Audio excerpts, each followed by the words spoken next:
एक किसान के पास कुछ मुर्गे तथा बकरियां हैं, यदि इन सब के कुल 90 सिर हैं तथा 224 पैर हैं तो बकरियों की संख्या बताइए, बकरियां कितनी हैं। तो दोस्तों ऐसे प्रश्न आपको ढेर सारी प्रतियोगी परीक्षाओं में पूछे जाते हैं, इसलिए ध्यान से समझना। आपको करना क्या है, सबसे पहले सिर देखिए, सिर कितने हैं, सिरों की संख्या है 90। अब ध्यान देना, पूछा क्या गया है, बकरियों की संख्या, क्योंकि बकरियों के पैर होते हैं 4 और मुर्गे के पैर होते हैं 2। तो इस प्रश्न में यही सबसे बड़ी समस्या होती है कि एक जो प्राणी दिया हुआ होगा उसके 2 पैर होंगे और दूसरे प्राणी के पैर होंगे 4। ठीक है दोस्तों। अब यहां पर पूछा गया है बकरियों की संख्या बताइए, तो बकरियों के पैर होते हैं 4। अब बकरियों का ठीक अपोजिट जो दूसरा प्राणी दिया हुआ है वो है मुर्गा, मुर्गे के पैर कितने होते हैं 2। तो हमें करना क्या है, जो चीज पूछी जाती है, जैसे बकरियों की संख्या पूछी गई है तो बकरियों के विपरीत जो दूसरा प्राणी का नाम दिया है जान लेंगे उस प्राणी के पैर कितने होते हैं। बकरियों के 4, मुर्गे के 2। पूछा गया है बकरियों की संख्या बताइए, तो हम मुर्गे के पैरों की संख्या का गुणा कर देंगे, मुर्गे के पैर होते हैं 2। दोस्तों 90 का गुणा जब हम 2 में करेंगे तो ये हो जाएगा 180। इतना काम करने के बाद अब आप देखेंगे टोटल पैर कितने दिए हुए हैं 224। जो टोटल 224 पैर दिए हुए हैं, ये देखेंगे ये 224 बड़ा है या हमने जो गुणा किया था 90 में 2 का वो वाली संख्या बड़ी है। जो बड़ी होगी उसमें से छोटी वाली संख्या को आपको घटा देना है बस। 224 में से यही 224 हम लिखेंगे और 224 में से ये वाले हम 180 घटा देंगे। 4 में से 0 गया तो 4 ही बचेगा, 2 में से 8 नहीं जाएगा, 12 में से 8 जाएगा तो ये हो जाएगा 4, यहां बचेगा 1 में से 1 जाएगा तो 0। दोस्तों संख्या ही हमारे पास 44, यहां प्राणी कितने हैं 2, एक बकरी और एक मुर्गा, इसलिए अब जो लास्ट में 2 का भाग और लगा देना है, 2 का भाग 44 में लगाएंगे तो ये आ जाएगा 22। तो दोस्तों बकरियों की संख्या कितनी आई है 22, ये 22 हो गई बकरियां, लिखते हैं बकरियां। अब हम आपको बताते हैं यहीं पर बकरियों की जगह पर अगर मुर्गे की संख्या पूछी जाती, मुर्गे कितने हैं, तब हम क्या करते, तब भी सिर की संख्या को ही लिखते हम इसी तरह से 90 गुणा करते कितने का, ध्यान देना हमने बताया था जब बकरियां पूछी गई हैं तो हमने मुर्गे के पैरों की संख्या का गुणा कर दिया था, मुर्गे के पैर होते 2 तो 2 का गुणा कर दिया था। अब अगर मुर्गे की संख्या पूछी जाती है, मुर्गे की संख्या बताइए, तो मुर्गे की ठीक विपरीत कौन सा प्राणी है, बकरी, बकरी के पैर कितने होते हैं 4, तब हम 90 में 4 का गुणा कर देते। अब 90 में 4 का गुणा करते कब, जब पूछा जाता मुर्गे की संख्या बताइए, तो 90 का जब 4 में गुणा करते तो 9 चौको 36, ये हो गया 360। ठीक दोस्तों, जब ये 360 हो गया, इसके बाद हमने बताया था जो पैरों की संख्या दी जाती है उसको हम घटाते हैं। ये 224 कम है, 360 ज्यादा है। अभी अभी हमने आपको बताया था जो संख्या बड़ी होती है उसमें से छोटी वाली संख्या को हम घटा देते हैं। तो 224 छोटी है तो 360 में से हम 224 को घटा देंगे, यहां से लेंगे 2.5 10, 10 में से 4 गया 6 बचा, यहां बचे 5 और 5 में से 2 गया तो 3, यहां बचा 3 में से 2 गया तो 1, कितना आया 136। चूंकि हमने आपको बताया था प्राणी कितने हैं, यहां पर 2 प्राणी दिए हुए हैं, इसीलिए सबसे लास्ट में हम 136 में 2 का भाग लगा देंगे।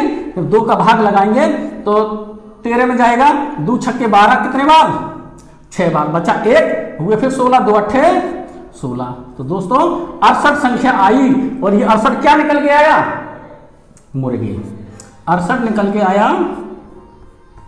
ये मुर्गे की संख्या है और ये बकरियों की संख्या है। अब आप देखना चाहें कि हमारा प्रश्न सही है कि नहीं सही, तो आप चेक भी कर सकते हैं, क्योंकि जब 22 बकरियां हैं 68 मुर्गे हैं तो दोनों को जोड़िए, 22 और 68, 8 और 2 10 का 0 हासिल 1, 6 और 2 8 और 1 9, यानी टोटल प्राणी कितने हो गए 90, वही बताया था 90 सिर हैं। तो दोस्तों इस प्रकार के आप इन प्रश्नों को हल कर सकते हैं और बेहतर तरीके से समझने के लिए हम आपको एक प्रश्न और बताएंगे, लेकिन इस प्रकार का अगर प्रश्न आता है तो निश्चित ही आप उसे 2 सेकंड में हल कर देंगे।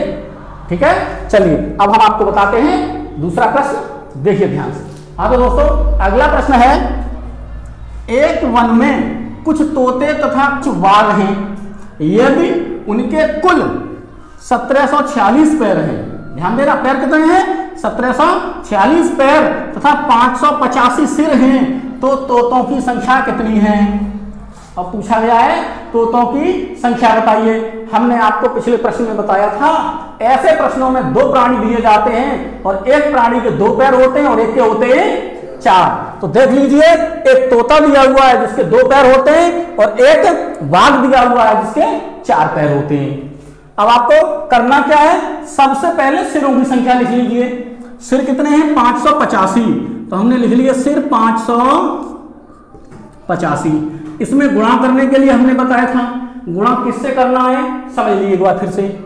पूछा क्या गया है, तोतों की संख्या, प्राणी दिए हुए हैं 2, तो तोते के विपरीत जो दूसरा प्राणी दिया हुआ है उसके पैर कितने होंगे, तो तोते के विपरीत प्राणी है बाघ और बाघ के पैर होते 4।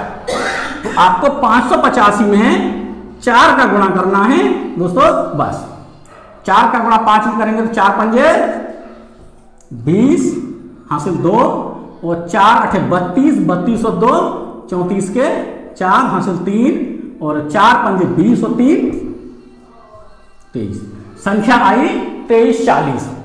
अब इसके बाद आपको पैरों की संख्या देखनी है, 1746 ये है 2340, जो छोटी होती है उसे घटा देते बड़ी है, तो 1746 2340 से छोटी संख्या है, इसलिए हम पैरों की संख्या को घटा देंगे। यह है 1746। जब इसे हम घटाएंगे, यहां से लेंगे 2.5 हुए 10, 10 में से 6 गया 4, यहां बचे 3 हुए 13, 13 में से 4 गया तो 9, ये बचा दोस्तों 9, यहां बचे 2 हुए 12 और 12 में से 7 गया तो 5, 594 संख्या आ गई हमारे पास। अब हमको क्योंकि 2 प्राणी है तो इसमें 2 का भाग लगा देना है, बस काटेंगे, 5 को काटेंगे 2 बार कटेगा, 2 दूनी 4 बचा 1 हुए 19, 2 ने 18 बचा 1 हुए 14 और 2 सत्ते 14, कितना आया 297। दोस्तों ये आया 297। जब 297 आया तो क्या है, ये तोतों की संख्या, ये 297 जो हो गए ये क्या है, तोते।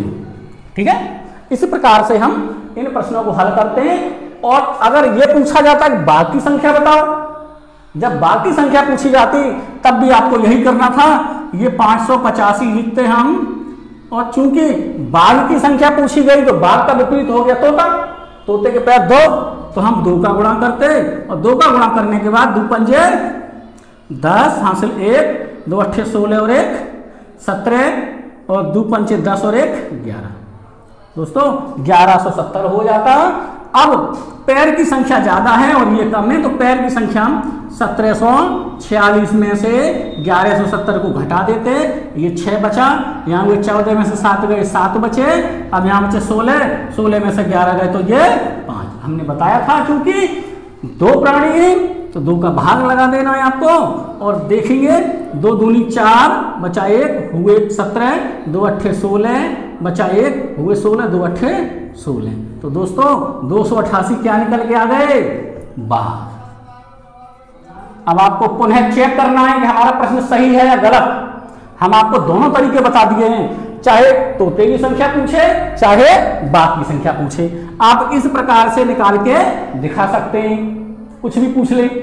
अब आपके मन की शांति के लिए हम आपको बताते हैं चेक करने के लिए, तो दोनों प्राणियों को जोड़ दीजिए, 297 में 288 को जोड़ दीजिए, 8 7 15 के 5 हासिल 1 और 8 9 हो गए, 9 और 9 18 के 8 हासिल 1, 2 और 2 4 और 1 5, कितना हुआ दोस्तों, टोटल प्राणियों की संख्या हुई 585 और वही 585 हमारे पास सिरों की संख्या है। तो इस प्रकार से आप ऐसे प्रश्नों को हल कर सकते हैं। तो हमें पूरी उम्मीद है दोस्तों, इन्हीं 2 प्रश्नों से आप ये अर्थमेटिकल वाली रीजनिंग को आप हल करना सीख गए होंगे। अब हम आपको आपके लिए एक प्रश्न देते हैं और उसे कमेंट बॉक्स में उसका आंसर हमें जरूर बताएं कि इसका आंसर क्या है। देखिए प्रश्न। हाँ तो दोस्तों, आपके लिए जो प्रश्न है वो है, एक चिड़ियाघर में कुछ बंदर और कुछ मोर हैं, उनके कुल 136 पैर हैं तथा 50 सिर हैं, तो बंदरों की संख्या कितनी है ये बताइए। ये दोस्तों, इस प्रश्न को आपको हल करके हमारे कमेंट बॉक्स में उत्तर को जरूर देना है, तो हमें लगेगा कि आपने हमारी वीडियो पसंद की। उम्मीद है दोस्तों आपको हमारी वीडियो जरूर पसंद आई होगी। सो गाइस प्लीज हमारी वीडियो को लाइक करें, शेयर करें, सब्सक्राइब करें। धन्यवाद।